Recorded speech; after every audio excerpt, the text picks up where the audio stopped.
ए भैया मत जाना वृंदावन की गलियों में। अरे चित्त, अगर तू अपना विषय सेवन भोग चाहता है तो मत जाना।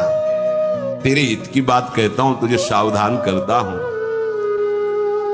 कहीं तू वृंदावन में गया और गलियों में वो मिल गया सौंदर्य का समुद्र,